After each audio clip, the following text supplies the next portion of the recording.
नाज़रीन ग्रामी, अफगानिस्तान में दरियाफ्त होने वाले लिथियम के ज़खायर हों या चाइना की मदद से क्रूड ऑयल की तलाश, अफगानिस्तान ने तमाम दुनिया को वरता हैरत में डाल रखा है। लेकिन आज हम इस बारे में बात नहीं करेंगे, बल्कि आज हम आपको तालिबान के एक ऐसे मेगा प्रोजेक्ट के बारे में बताएंगे जिसकी मदद से न सिर्फ वो अपने मुल्क को दुनिया की बड़ी ताकत बनाने में कामयाब हो जाएंगे, बल्कि इसके जरिए अब वो तमाम दुनिया को बदलने का इरादा भी लगते हैं।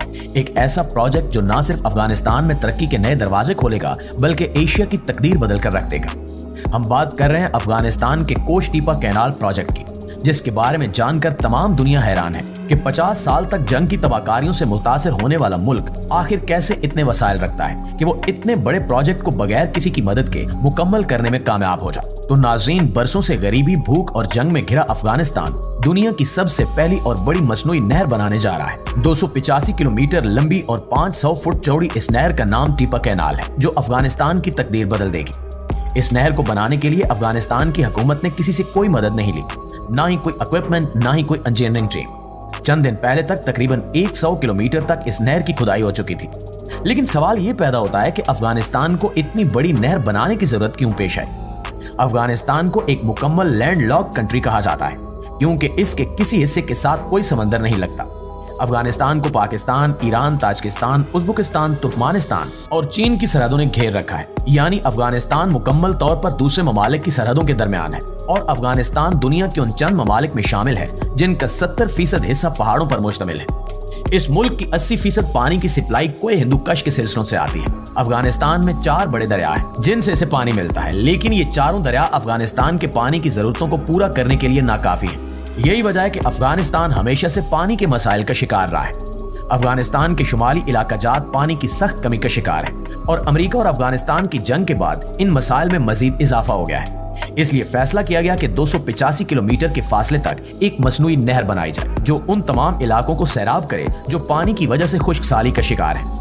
लिहाजा इस मंसूबे की मदद से 5.5 लाख एकड़ खुश्क और बंजर रकबे को लहलहाते हुए सरसब्ज खेतों में बदल दिया जाएगा, जिसमें गेहूं, गंदम, चावल और दूसरे अनाज उगाए जाएंगे।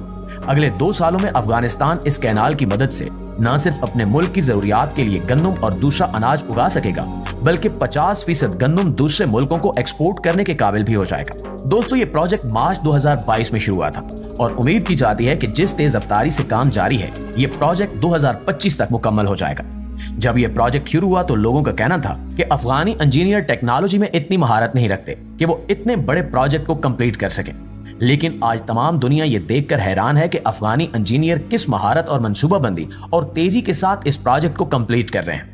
इस प्रोजेक्ट को 3 फेज में डिवाइड किया गया है। पहले और दूसरे फेज में इस कैनाल की खुदाई की जाएगी, जो कि 100 किलोमीटर तक हो चुकी है। इस मकसद के लिए 200 लोकल ठेकेदारों को मुंतखब किया गया और 7000 क्रेनों और बिल्डरोजरों को खुदाई के काम के लिए मंगवाया गया है। हैरानकुन बात यह है कि ये बिल्डोजर, क्रेनें और दूसरी मशीनरी बड़े मुल्कों से इंपोर्ट की हुई जदीद मशीनरी नहीं है, बल्कि ये बिल्डोजर और क्रेनें 1960 की दहाई की हैं। लेकिन इससे भी ज्यादा हैरानकुन बात यह है कि वो बड़ी महारत से इस मशीनरी को अपने मकसद के लिए इस्तेमाल कर रहे हैं। तमाम काम एक मंसूबाबंदी और तरतीब से किया जा रहा है। तमाम ट्रक एक लाइन में खड़े होते हैं और इंजीनियर का इशारा मिलने पर क्रेनें इनमें मिट्टी डाल देती हैं। जब इंजीनियर ओके का इशारा करता है तो ट्रक उस मिट्टी को लेकर चल पड़ते हैं। इतनी ज्यादा मिट्टी को एक जगह से दूसरी जगह मुंतकिल करना बहुत मुश्किल काम था, लेकिन अफगानी इंजीनियर ने इसका बहुत खूबसूरत हल तलाश किया। उन्होंने इस मिट्टी को नहर की बाउंड्री पर डालना शुरू कर दिया।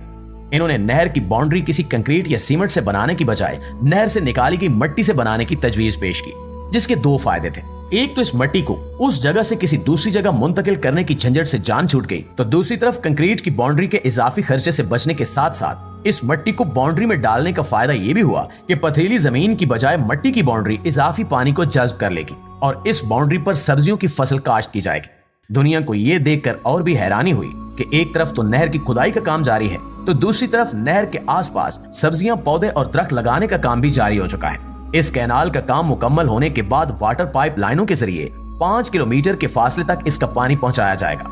एक बहुत हैरानकुन चीज जो दुनिया के सामने आई वो ये थी कि इस नहर के पास बने ट्यूबवेल और वाटर पंप्स को चलाने के लिए बिजली की बजाय सोलर सिस्टम लगाए गए हैं, जिससे बिजली के इजाफी खर्चे से बचा जा सकता है। इस प्रोजेक्ट को लेकर मुख्तलिफ लोगों ने बहुत प्रोपेगेंडा किया। कुछ लोगों का कहना था कि अफगानी इंजीनियर्स में इतनी महारत और टैलेंट नहीं है कि वो ऐसे प्रोजेक्ट को हैंडल कर सके, तो दूसरी तरफ कुछ लोगों का यह भी कहना था कि अफगानी ठेकेदारों को वक्त पर तनख्वाहें नहीं दी जा रही। लेकिन इसमें कोई हकीकत नहीं है।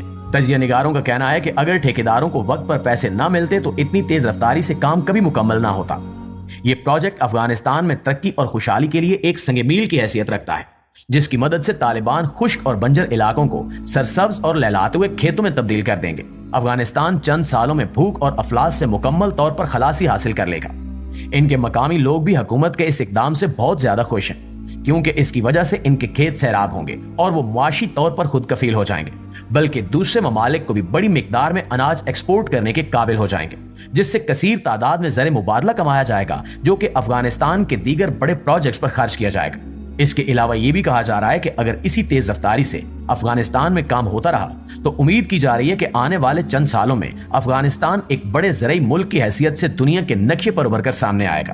दुनिया के तमाम वो ममालिक जहां अनाज की फसलें काश्त नहीं की जाती, वो अफगानिस्तान से अनाज हासिल करने पर मजबूर होंगे और 4 सालों में अफगानिस्तान दुनिया की बड़ी ताकतों के हमरा खड़ा हुआ नजर आएगा। एक ताकतवर और मुआशी तौर पर खुद कफील मुल्क होने की वजह से आलम इस्लाम के लिए भी मुआविन और मददगार साबित होगा। दुनिया देखेगी कि कैसे तालिबान जंग से जलते हुए शिकस्ता हाल अफगानिस्तान को खूबसूरत और सरसब्जो शादाब लहलाते हुए अफगानिस्तान में बदल देंगे। अफगानी तालिबान ने ना तो जंग के बाद अपने हालात का रोना रोया और न कशकौल लेकर IMF के पास $1 अरब का कर्जा लेने पहुंचे, बल्कि इन्होंने मर्दाना वार अपने हालात का मुकाबला किया और अपने मौजूदा वसाइल को अच्छे तरीके से इस्तेमाल करते हुए अपने मुल्क को तरक्की की राह पर गामजन किया। इन्होंने ना तो मॉडर्न और तरक्की याफ्ता होने के लिए दीन से दूरी इख्तियार की और ना ही करप्शन के जरिए बैरून ममालिक में अपने अकाउंट्स खोले, बल्कि पूरी दुनिया ने देखा कि इन्होंने कम वसाइल के साथ इंतहाई कलील मुद्दत में अपनी आवाम की भलाई के लिए काम किया। हम जहां एक तरफ अफगानी इंजीनियर्स को महारत और जिद्दत से पुरानी मशीनरी के साथ मुनज़्ज़म तरीके से काम करते हुए देखते हैं, तो दूसरी तरफ नमाज के वक्त इंजीनियर्स और कारीगरों को तपते हुए बंजर इलाकों में अपने खुदा के आगे सजदा रेज होते हुए भी देखते हैं। सोचने वाली बात यह है कि हम जानते हैं कि अल्लाह ताला ने पाकिस्तान को बेबहा कीमती खजानों से नवाजा है, तो क्या हमारे पास वसाइल की कमी है या फिर अफरादी कुव्वत की? फिर हम क्यों कशकौल लेकर IMF से कर्जे की भीख मांगने चले जाते हैं? बकौल अल्लामा इकबाल कि खुदा ने आज तक उस कौम की हालत नहीं बदली, न हो जिसको ख्याल अपनी हालत खुद बदलने का।